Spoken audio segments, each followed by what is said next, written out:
నమస్తే, welcome to prime time. నేను రాజేశ్వరి. ముందుగా హెడ్లైన్స్ చూద్దాం.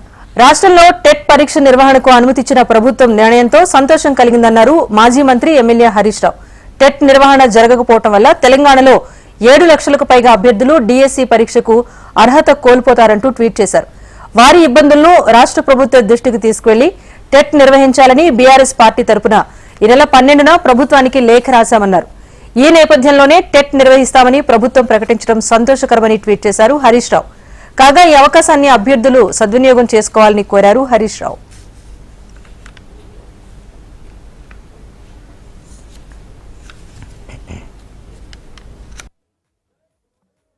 లోక్సభ ఎన్నికల కోసం అభ్యర్థులను ఖరారు చేసే ప్రక్రియను బీఆర్ఎస్ అధినేత కేసీఆర్ వేగవంతం చేశారు. ఇప్పటికే పలు పార్లమెంట్ నియోజకవర్గాల నేతలతో వరుస సమీక్షలు నిర్వహించిన ఆయన తాజాగా ఆదిలాబాద్, మల్కాజ్గిరి పార్లమెంట్ స్థానాలకు అభ్యర్థులను ఖరారు చేశారు. ఆదిలాబాద్ నుంచి ఆత్రం సక్కు, మల్కాజ్గిరి నుంచి రాగిడి లక్ష్మారెడ్డి అభ్యర్థిత్వాలను సీఎం కేసీఆర్ ఖరారు చేశారు.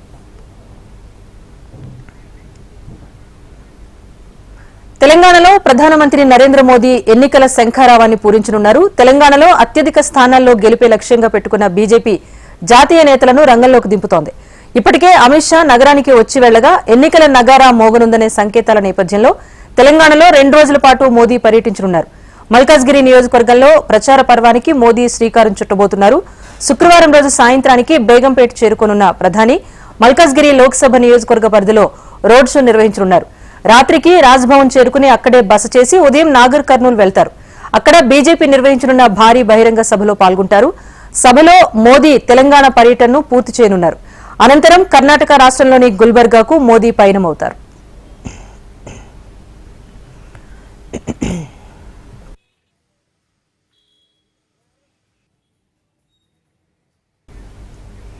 పార్లమెంట్ ఎన్నికల తర్వాత తెలంగాణలో డబుల్ ఇంజిన్ సర్కార్ ఏర్పాటుకు మార్గం సుగమం అవుతుందన్నారు BJP Rajya Sabha MP doctor Laxman. ఎన్నికల ద్వారా మాత్రమే తాము అధికారంలోకి వస్తామని స్పష్టం చేశారు.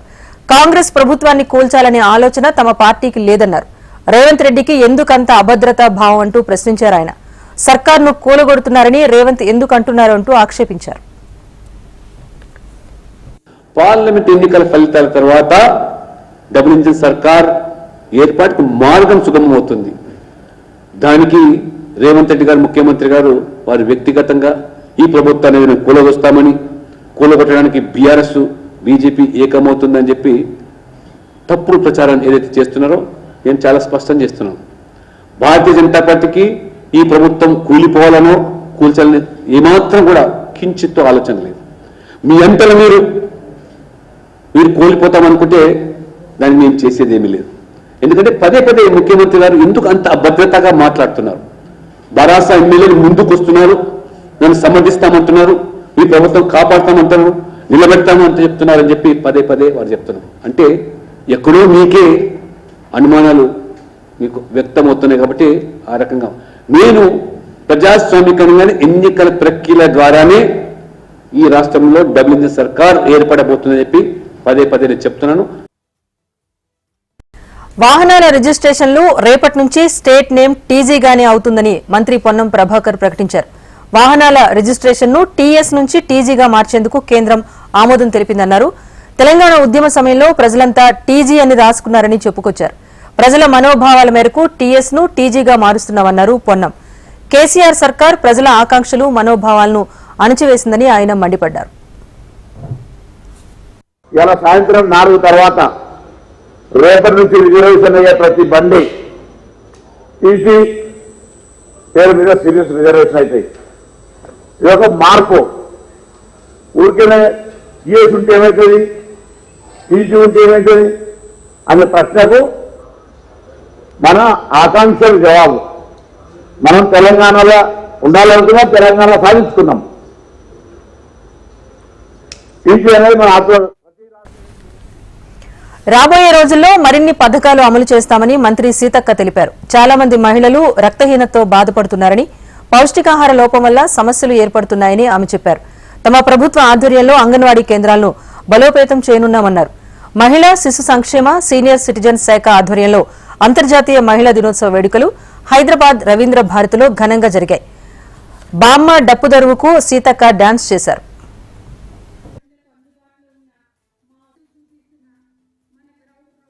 అంగన్వాడీ సెంటర్స్ అంటే నాట్ ఓన్లీ ఫీడింగే కాకుండా మరి బలమైనటువంటి ఆహారంతో పాటు వాళ్లకు గుడిగుడిగా అడుగు వేస్తుంటే మంచిగా స్కూల్ కూడా రన్ చేయాలని మరి మేము అనుకోని నర్సరీ నుంచి రేపు రాబోయే ఇయర్ నుంచి నర్సరీ నుంచే మన అంగన్వాడీ స్కూళ్లలో వాళ్లకు మరి స్కూలింగ్ కూడా ఉంటుందని ఈ సందర్భంగా తెలియజేస్తా ఉన్నాను. పార్లమెంట్ ఎన్నికల్లో కాంగ్రెస్ బీఆర్ఎస్ పార్టీలకు ఓటమి ఖాయమని ఎంపీ అరవింద్ అన్నారు. ఎమ్మెల్సీ కవిత ఎన్ని ప్రయత్నాలు చేసినా బీఆర్ఎస్ పార్టీ ఓటమి తప్పదని అన్నారు. 400 పైచిలుకు స్థానాలు బీజేపీకి వస్తాయని ధీమా వ్యక్తం చేశారు. నిజామాబాద్ జిల్లాలో పసుపు బోర్డు ఏర్పాటు చేయడం జరుగుతుందన్నారు. అవసరం అనుకుంటే బాండ్ పేపర్ రాసిస్తా అన్నారు. ఆర్మూర్లో బీజేపీ పార్లమెంట్ నియోజకవర్గ కార్యవర్గ సమావేశాన్ని నిర్వహించారు. బీజేపీ ఓటు బ్యాంకు ఇక్కడ 4 ఇంతలు పెరిగింది. 90,000 నుంచి 3,70,000 పెరిగింది.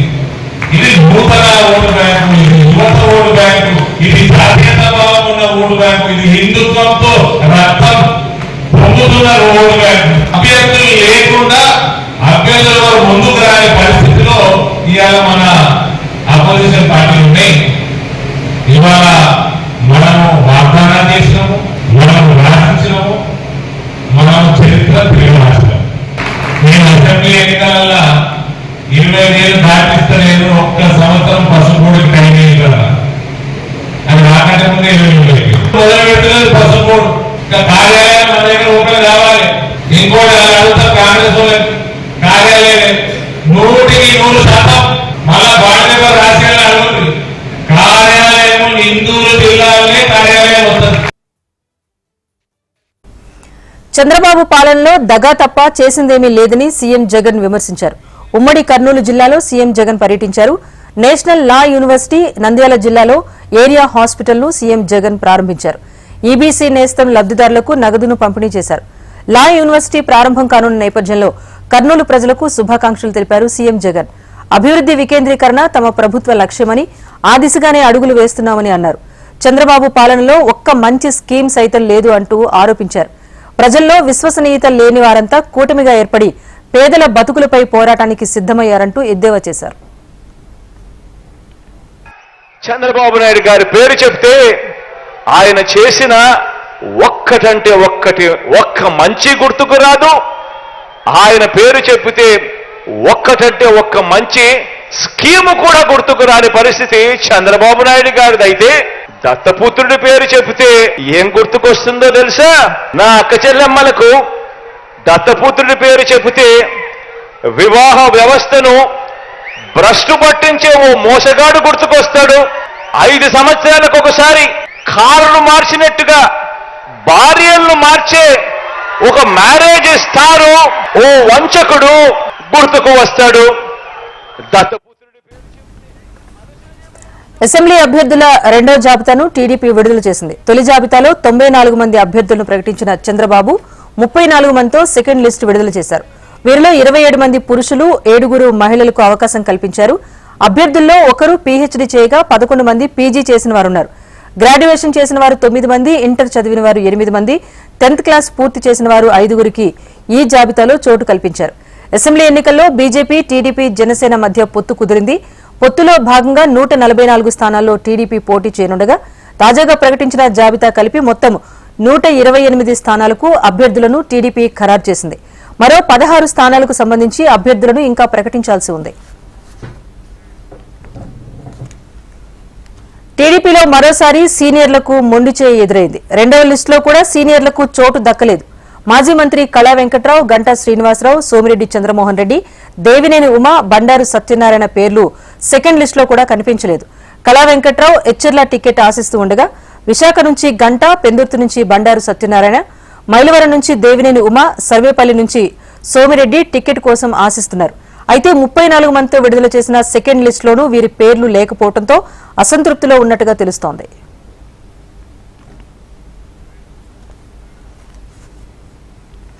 జనసేనాని తన పోటీపైన క్లారిటీ ఇచ్చారు. పిఠాపురం నుంచి పోటీ చేస్తున్నట్లుగా పవన్ కళ్యాణ్ ప్రకటించారు.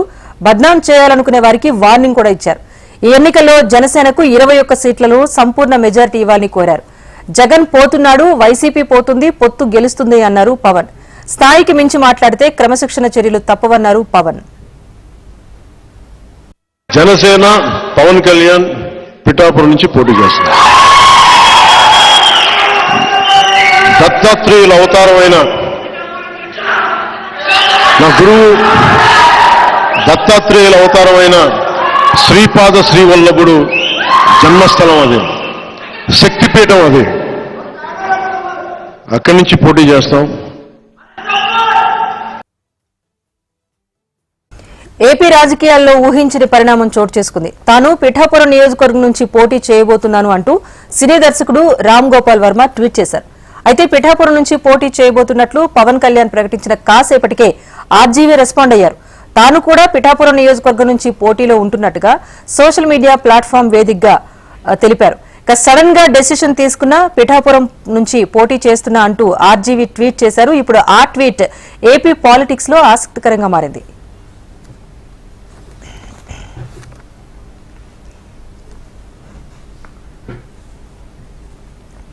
తనకు టికెట్ కేటాయించుకున్నా వచ్చే ఎన్నికల్లో పోటీ చేస్తానని పెనమలూరు మాజీ ఎమ్మెల్యే బోడే ప్రసాద్ తెలిపారు. టీడీపీలోనే ఉంటానని, టీడీపీలో ఉండే పోరాటం చేస్తాను అన్నారు. పెనమలూరు నుంచి చంద్రబాబు కుటుంబంలో ఎవరు పోటీ చేసినా నెత్తిన పెట్టుకుని గెలిపిస్తా అన్నారు. బయట వ్యక్తులు వస్తే ఇక్కడి ప్రజలు సహకారం అందించరని అన్నారు. టికెట్ లేదని చెప్పడం బాధగా ఉందన్నారు బోడే ప్రసాద్. చివరి క్షణం వరకు చంద్రబాబు నాయుడు గారు లోకేష్ గారు ఆశిస్తూ ఉంటాయని నేను భావిస్తా ఉన్నా. కార్యకర్తలు ఎవరు కూడా ఆవేశపడమాకండి. ఆవేశపడటం వల్ల వచ్చేది నష్టం తప్పితే లాభం లేదు. మీరు పెట్రోల్ కిరోసిన్ పోసుకొని ఇవి చేస్తున్నారంటే అది కరెక్ట్ కాదు. నేను ఒకటే చెప్తున్నా, మనం ఆలోచనతో పనిచేద్దాం, మనం పార్టీని కాపాడుకుందాం. ఇక్కడ గ్రూప్ 1 పరీక్షల దరఖాస్తులకు గడువు పెంచింది టీఎస్పీఎస్సీ. మరో 2 రోజులు దరఖాస్తు చేసుకునేందుకు అవకాశాన్ని కల్పించింది. దీంతో ఈ నెల 16న సాయంత్రం 5 గంటల వరకు అప్లికేషన్ల గడువు ముగియనుంది. దరఖాస్తుల్లో పొరపాట్లపైన మార్చి 23న ఎడిట్ చేసుకోవాలని తెలిపింది టీఎస్పీఎస్సీ.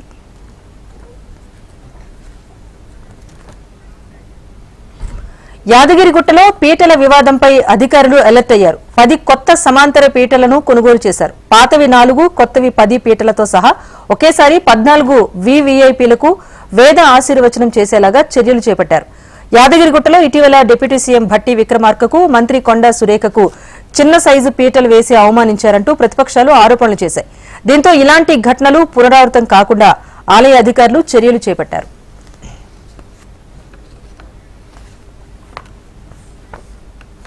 యాదాద్రి ఆలయ ఈవో రామకృష్ణారావుపై ప్రభుత్వం బదిలీ వేటు వేసింది. సీఎం రేవంత్ రెడ్డి పర్యటనలో ఆలయ ఈవో రామకృష్ణ ప్రోటోకాల్ పాటించలేదన్న ఆరోపణలతో దేవాదాయ ధర్మాదాయ శాఖ బదిలీ వేటు వేసింది.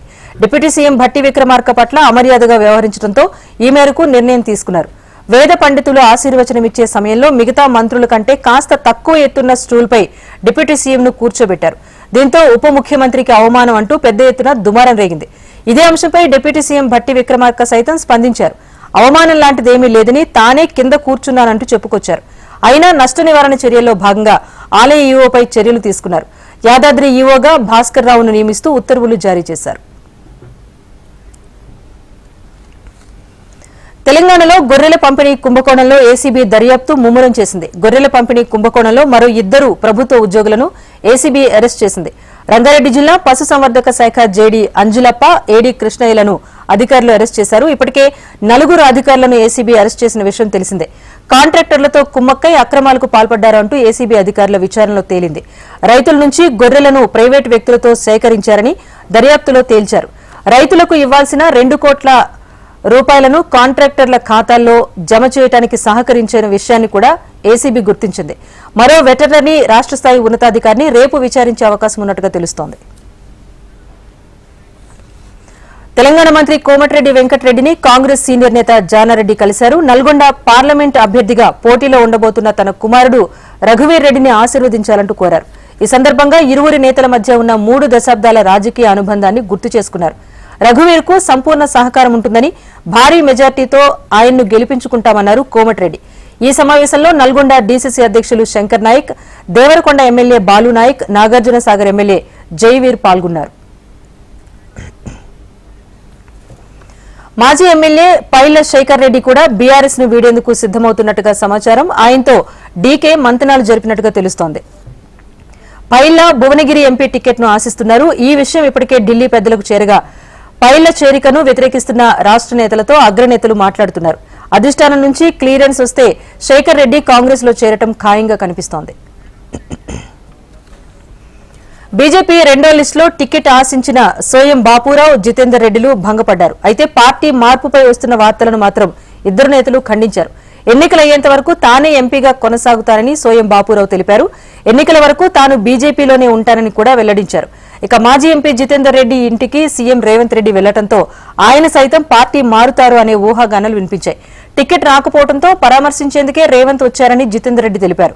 పార్టీ మారే ఆలోచన తనకు లేదని అన్నారు. అయితే టికెట్ రాకపోవడం కాస్త బాధ కలిగిస్తోందన్నారు. రేవంత్ రెడ్డి గారు ఇంటికి కొత్త ఏం కాదు. ఆయన ఇష్టం ఉన్నప్పుడు ఎప్పుడైనా కానీ వస్తుంటాడు. ఈసారి వచ్చేదానికి ఏంటంటే జితన్నకు ఆయన ప్రియమైన అన్నకు సీటు రాలేదని చెప్పి కండోలెన్స్ చెప్పడానికి మాత్రం ఆయన వచ్చింది. ఆ మాట ఆయన మాట్లాడలేదు, ఈ మాట నేను మాట్లాడలేదు. ఖాళీ ఏంటంటే ఆయన బాధపడ్డది ఏంటంటే అన్న మహబూబ్ నగర్ జిల్లా ఆయనకు కూడా తెలుసు, ఆయన కూడా మహబూబ్ నగర్ జిల్లా వాడు కాబట్టి అన్న నీవు పాలమూరు జిల్లాను ఎప్పుడు కూడా ఎదుగుతుందో అందరి మధ్యలో ఉండి జీవించినావు, అటువంటి దగ్గర నీకు సీట్ రాలేదు అని ఆయన బాధను వెలగట్టడానికి పర్సనల్గా పొద్దున పేపర్ చూసిందంట ఆంధ్రజ్యోతి. పార్టీ మార్పు ప్రచారంపై స్పందించారు బీఆర్ఎస్ ఎమ్మెల్యే మల్లారెడ్డి. కాంగ్రెస్ లోకి ఎంట్రీ ఇచ్చేందుకే Karnataka deputy CM DK Shivakumar ను కలిశారంటూ జరుగుతున్న ప్రచారంపై ఆయన క్లారిటీ ఇచ్చారు. పార్టీ మారుతున్నానన్న ప్రచారంలో వాస్తవం లేదని స్పష్టం చేశారు మల్లారెడ్డి. వ్యాపార లావాదేవీల నిమిత్తమే డీకే శివకుమార్ ను కలిసినట్టుగా వివరణిచ్చారు. తన మిత్రుడికి సంబంధించిన యూనివర్సిటీ కొనుగోలు కోసం మాట్లాడేందుకు వెళ్లినట్టుగా తెలిపారు. అది కూడా ఓ మధ్యవర్తి ద్వారానే కలిసినట్టుగా తెలిపారు. అంతకుముందు డీకే శివకుమార్ ను కలిసిన మల్లారెడ్డి ఆయన కుమారుడు, అల్లుడు కాంగ్రెస్ లో చేరుతున్నారనే ప్రచారం జరిగింది. దీంతో తాను బీఆర్ఎస్ లోనే ఉంటానని, ఎమ్మెల్యేగానే కొనసాగుతూ ప్రజలకు సేవ చేస్తానని స్పష్టం చేశారు. ప్రస్తుతం తన వయస్సు 71 ఏళ్లన్న మల్లారెడ్డి వచ్చే అసెంబ్లీ ఎన్నికల్లో పోటీ చేయటం లేదని స్పష్టం చేశారు.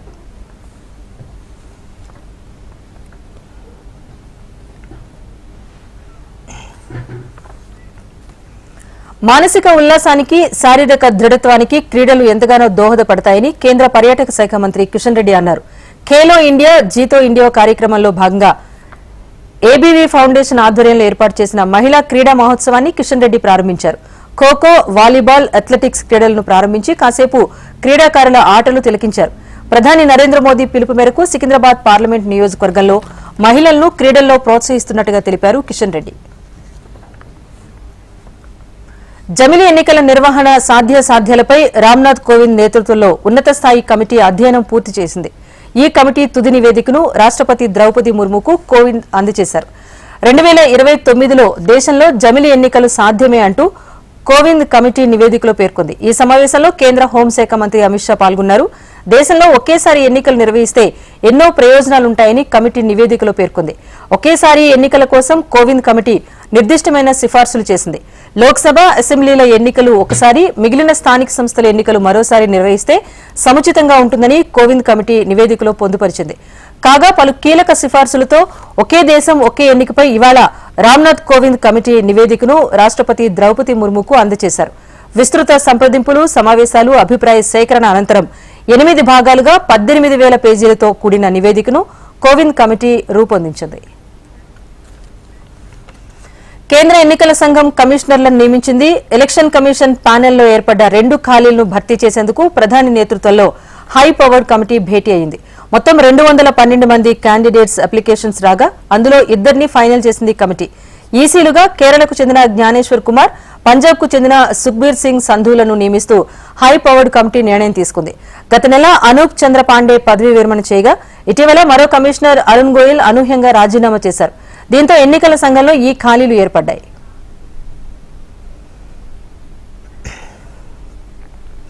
వ్యాపారుల పట్ల, సంక్షేమం పట్ల గత ప్రభుత్వాలు ఆసక్తి చూపించలేదని ప్రధాని మోదీ అన్నారు. ప్రధానమంత్రి స్వనిధి యోజన క్రింద రుణాలను ప్రధాని మోదీ పంపిణీ చేశారు.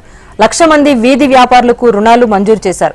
వీధి వ్యాపారుల సమస్యలను పరిష్కరించే ప్రయత్నం గత ప్రభుత్వాలు చేయలేదని విమర్శించారు మోదీ. తాను వీధి వ్యాపారి కుటుంబంలోనే జన్మించారని, అందుకే వారి కష్టాలేంటో తనకు తెలుసన్నారు. రాజ్యసభకు నామినేట్ అయిన సుధామూర్తి ఇవాళ ఎంపీగా ప్రమాణ స్వీకారం చేశారు. రాజ్యసభ చైర్మన్ జగదీప్ ధన్కర్ తన ఛాంబర్లో ఆమె చేత ప్రమాణం చేయించారు. Leader of the house Piyush Goyal ఈ కార్యక్రమంలో పాల్గొన్నారు. అంతర్జాతీయ మహిళా దినోత్సవం సందర్భంగా రాజ్యసభకు సుధామూర్తిని కేంద్రం నామినేట్ చేసింది. 2006లో ఆమెకు పద్మశ్రీ అందజేశారు. 2023లో పద్మభూషణ్ పురస్కారాన్ని ఆమె అందుకున్నారు. టెల్కో కంపెనీలో పనిచేసిన తొలి మహిళా ఇంజనీర్గా సుధామూర్తికి గుర్తింపు ఉంది. అమెరికాలో హిందూ ఫోబియా పెరిగిపోతోందని ఆ దేశానికి చెందిన చట్టసభ ప్రతినిధి థానేదర్ అన్నారు. హిందూ ఫోబియాకు వ్యతిరేకంగా పోరాటం చేయాలి అంటూ పిలుపునిచ్చారు. క్యాపిటల్ హిల్లో కొన్ని హిందూ సంఘాలతో జరిగిన భేటీలో థానేదర్ ఈ వ్యాఖ్యలు చేశారు. ఆలయాలపైన హిందువులపైన జరుగుతున్న దాడులు అరికట్టాలన్నారు. ప్రపంచవ్యాప్తంగా ఉన్న హిందువులపైన టార్గెట్ చేస్తున్నారంటూ విమర్శించారు. అందుకే హిందూ కాకాస్ ఏర్పాటు చేశామన్నారు. అమెరికా కాంగ్రెస్ చరిత్రలో తొలిసారి హిందూ కాకాస్ ఏర్పడిందని థానేదర్ వెల్లడించారు. ఇది prime time update. Keep watching HM TV. వార్త ఆగదు, నిజం దాగదు.